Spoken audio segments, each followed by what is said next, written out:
अपनी होने वाली पत्नी की मदद से भागने के लिए मैंने सीधा जमीन पर गिरने का नाटक किया। मुझसे नहीं हो रहा, लेकिन अगले ही पल पता नहीं कहां से 4 काले कपड़े पहने हुए बॉडीगार्ड सामने आ गए। उन्होंने मुझे उठाया और सीधा गाड़ी में डाल दिया। मिशन कंप्लीट, अब बस सो जाओ। जब मेरी आंख खुली और सामने वही जानी पहचानी रूम दिखाई दी तो मुझे लगा कि कुछ तो गड़बड़ है। डार्लिंग, मैं तुम्हें लेने आई हूँ, लेकिन मेरे साथ एक छोटा सा प्रॉब्लम हो गया था। मैंने चारों तरफ देखा, सोचा शायद वो औरत कहीं छिपी हुई होगी। फिर मैं धीरे से बेड पर बैठ गया और ऐसा दिखाने लगा जैसे मुझे किसी बात की कोई टेंशन ही नहीं है। मेरे सिर में इतना दर्द क्यों हो रहा है?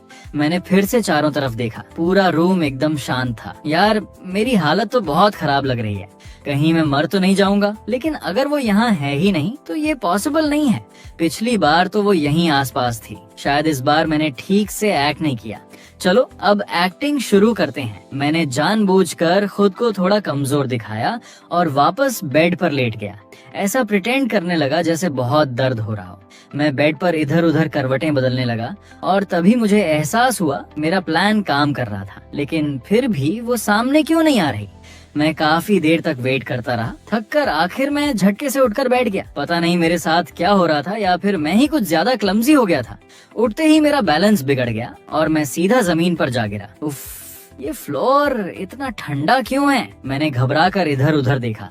उम्मीद है किसी ने मुझे देखा तो नहीं, वरना मेरी पूरी इमेज खराब हो जाएगी। लेकिन अगर तुम अभी भी सामने नहीं आओगी तो मैं चला जाऊंगा। मैं जैसे ही डोर को छूने वाला था, अचानक किसी चीज ने मुझे रोक लिया। मैं पीछे की तरफ खींचा और सीधा बेड पर जा गिरा। तभी मैंने देखा एक औरत बेड के पास खड़ी थी। मैंने तुरंत उसकी तरफ देखा। मेरी मदद करो, वो मुझे देखकर बोली। तुम्हारी मदद करूं? और वो कैसे? मैंने फिर उसकी तरफ देखा। मेरे चेहरे पर अचानक दर्द की एक लहर सी उठी। लगता है मैं काफी बुरी तरह घायल हो गया हूँ। उसने तुरंत पूछा, कहाँ दर्द हो रहा है? मैंने अपने हाथों और घुटनों की तरफ इशारा किया। अभी अभी गिरा था। फिर हल्का सा हंसते हुए बोला, हे बस इतनी सी चोट है। फिर मैंने पूछा, वैसे मुझे यहाँ कौन लेकर आया? वो मुस्कुराई। और कौन? मैं लेकर आई हूँ मेरे डियर। परफेक्ट। सब कुछ बिल्कुल पिछली बार जैसा ही था, लेकिन नहीं, कुछ तो अलग था। शायद इस बार मैंने उसे इतना प्रोएक्टिव होकर डरा दिया था कि उसका रिएक्शन ही बदल गया था। तभी उसने अपनी एक उंगली मेरे होठों पर रख दी। ओह, आज तो तुम कुछ ज्यादा ही डेयरिंग हो रहे हो। मैं थोड़ा कंफ्यूज्ड हो गया। क्या हमें पहले बात नहीं करनी चाहिए? अगर मुझे पता होता कि तुम ऐसा रिएक्शन दोगी तो मैं खुद को तुम्हारे सामने ऐसे थ्रो ही नहीं करता। तुम्हें तो मेरी बिल्कुल भी परवाह नहीं है। वो धीरे से मेरे चेहरे पर हाथ फेरने लगी। उसका गर्म स्पर्श मुझे किसी सपने जैसा लग रहा था। वो मेरा डियर था। हर बार जब मुझे पिछली लाइफ याद आती थी जहां उन्होंने चेन को बचाया था, तब मेरे मन में बस एक ही ख्याल आता था, काश वो हमेशा मेरे साथ रहे। लेकिन अगर ऐसा हुआ तो शायद वो मुझे दोबारा देखकर मुस्कुराएगा ही नहीं। पिछली लाइफ में मैंने चेन को अपने पास कैद करके रखा था। इसी वजह से वो हमेशा मुझसे दूर भागता रहा। ठीक है, इस बार मैं उसे जाने दूंगा। जू ने डोर खोल दिया। भाई प्लीज। अचानक मैं वहां से भागने लगा, लेकिन तभी मेरे मन में सवाल आया, पहले ऐसा कभी नहीं हुआ था, फिर अब क्या बदल गया? ये औरत बदल चुकी थी।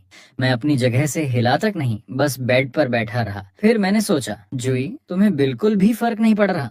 अंदर से मैं थोड़ा वरीड था। आखिर हम दोनों अभी साथ तो हैं ही नहीं।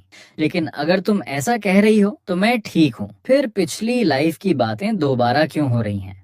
इसका कोई मतलब ही नहीं बनता। और फिर भी मैं अभी तक यहीं बैठकर ये सब सोच रहा था। तभी वो औरत आगे बढ़ी।